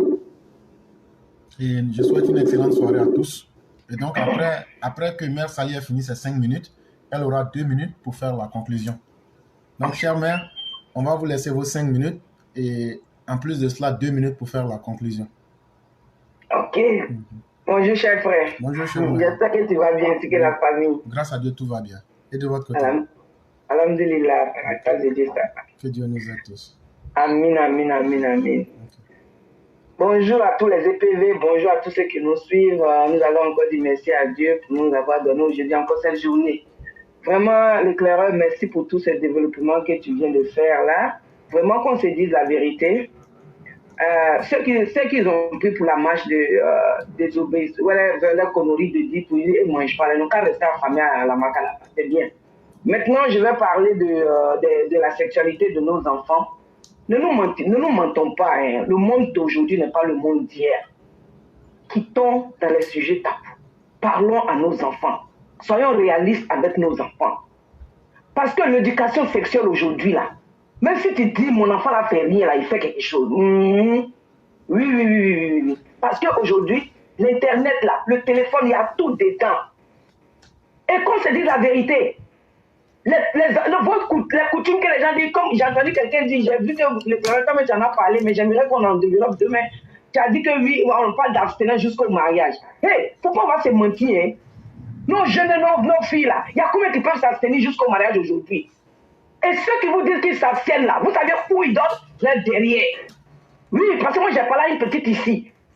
Elle me dit qu'elle est encore vieille. Je lui dis, mais comment tu fais? Elle m'a expliqué que parce que ses parents disent qu'elle doit se marier vieille, donc elle se parle derrière là, elle donne à son copain. Vous voyez ça? Alors c'est là-bas même que les maladies se trouvent. Le VIH qu'on est en train de nous dire que c'est balade en Côte d'Ivoire là, vous pensez que c'est quoi? Le dernier qu'on vous donne, Dieu vous dit de faire sortir les déchets. Vous partez prendre ça pour faire un peu de plaisir. Mais comment il ne va pas avoir des maladies sexuelles? Éduquons nos enfants. Oui, parlons à nos enfants. Vous qui dites que vos enfants doivent se marier bien, hey, demandez bien à votre enfant qu'est-ce qu'elle pratique, comment ils font. Franchement, il faut qu'on se dise la vérité. Les parents, beaucoup de parents ont démissionné aujourd'hui. Et tous ces fleurs-là, c'est Gbagbo Laurent. Il y a plein d'orphelins qui sont en train de se promener. Oui. Plein d'orphelins, enfants orphelins qui sont dans les rues. Qui sont chez des parents qu'on les maltraite, ils font du n'importe quoi. Oui, à cause de quoi? D'avoir tué leurs parents. Voilà pourquoi j'ai dit cette opposition, jamais encore au pouvoir en Côte d'Ivoire. Parce qu'ils ont fait mal à la Côte d'Ivoire. C'est à cause d'aujourd'hui, il y a du n'importe quoi aujourd'hui qui se balade. Mais éduquons nos enfants, qu'on se dit la vérité. L'État ne peut pas tout faire pour nous. Aujourd'hui, le monde là, c'est difficile de voir un enfant de 12 ans ou de 13 ans qui ne connaît pas garçon. Oui, parlons à nos enfants. Et puis la petite sexuelle de ton enfant là, un parent même doit connaître. Si toi tu vois ton enfant toujours en train de changer femme, ça veut dire beaucoup de choses. Tu dois aussi, tu vois ta fille toujours en train de changer garçon, ça veut dire qu'elle a un appétit élevé. Donc, parlons à nos enfants. Lui, le vrai problème, c'est nous les parents. L'éclairage, je m'arrête là. Et puis, je vais entamer le côté de Chaka Dian. Yann, vraiment, j'étais tellement content de ton édito, mais tu as dit quelque chose qui m'a donné un pincement au cœur. Oui, Chaka Dian ne va pas être un deuxième solo au sein du RHDP. Chaka Dian a fait une mauvaise rentrée dans la politique ivoirienne. Chaka Dian a montré que lui, là, il est l'égal du président. On n'a pas besoin de lui actuellement là. Il n'a qu'à rester dans l'opposition. Il n'a qu'à être le chef de l'opposition, c'est mieux là-bas. Parce qu'il ne faut pas, il va venir rentrer parmi nous encore pour s'aimer encore la même chose que ce Guillaume a fait là. Parce que lui, pour lui, il peut être un président coûte que coûte. Oui. Donc, Chaka Dian, on n'a pas besoin de le RHDP. Même s'il vient au RHDP là, ils n'ont pas lui donner un poste où il peut s'asseoir là pour apprendre. Mais pour dire premier ministre de Côte d'Ivoire là, pour laisser nous nos voyants, comment on appelle ça, nos voyants combattants autour de Papa Ado là. Il ne faut pas avoir le premier ministre venir mélanger notre pouvoir, il n'a qu'à rester là-bas. C'est bon, demain il est rentré, il n'a pas fait comme ça. C'est mieux. Oui. Donc, l'éclairage, je vais m'arrêter là. Demain, c'est TikTok. Et tous ceux qui ne sont pas abonnés, abonnez-vous. Et tous ceux qui ne peuvent pas prendre la parole ici, demain, TikTok, on peut se retrouver sur TikTok et parler de tout. L'éclairage, c'est le sujet de sexualité de nos enfants, très important. Et si tu as un thème à nous donner, n'hésite pas à écrire pour nous donner ce thème-là, s'il te plaît. Parce que c'est vraiment important pour la société. Merci, l'éclairage. Je m'arrête là et bon week-end à tous. Donc, merci infiniment, cher maire. Merci pour ce que vous venez de dire. Et donc, on va vous laisser en 2 minutes faire la conclusion. Ok, là, je vais dire vraiment que Dieu nous garde, que Dieu nous donne beaucoup de santé et longévité pour que chaque fois on puisse venir se trouver ici et éveiller les consciences. Et que toi, l'éclaireur, que Dieu te donne beaucoup de santé et longévité à toi aussi, pour que toujours aussi tu viennes nous faire apprendre ici des choses. Et vraiment, au gouvernement de la Côte d'Ivoire, Papa Ado et son gouvernement, on vous souhaite aussi bonne chance et bonne santé à Papa Ado et à tous ceux qui sont autour de lui, honnêtement, et à nos braves soldats, vaillants soldats qui sont autour, qui sont en train d'aujourd'hui faire, qui ne dorment pas. Oui, parce qu'ils ne dorment pas à l'air là. Oui, ALS en effervescence. Ils ne dorment pas. Prions pour eux, que Dieu les multiplie en 20. Chaque soldat en 20. pour qu'ils vraiment puissent assurer la sécurité de nos parents, surtout nos parents du Nord. Soyez reconnaissants, aidez. Quand on vous dit d'aider, c'est de voir ce qu'il y a autour de vous, dénoncer ce que vous ne comprenez pas, pardonnez, aidez-les, parce que c'est eux là qui luttent. C'est à cause d'eux là aujourd'hui vous dormez tranquille au Nord là-bas. Franchement, on va dire merci à nos forces de l'ordre, que Dieu les couvre tous et que Dieu protège la Côte d'Ivoire. Merci les clairons. Merci infiniment, chère mère. Merci pour toutes les prières et les bénédictions. Et que Dieu vous les retourne aussi en centuple et à tous. Vraiment, merci à tous ceux qui nous ont suivis en ce 21 septembre 2024. Demain, ça sera la journée TikTok. Pour tous ceux qui auront la possibilité, vous pouvez prendre longuement la parole. Les sujets qui ont été évoqués pendant la semaine, si vous avez des questions, vous pourriez les poser. C'est libre et tout le monde peut s'exprimer là-bas autant que cela se peut. Vraiment, merci à vous-même. Excellente soirée à vous et bien des choses à toute la famille. Amin, merci à toi. Merci beaucoup.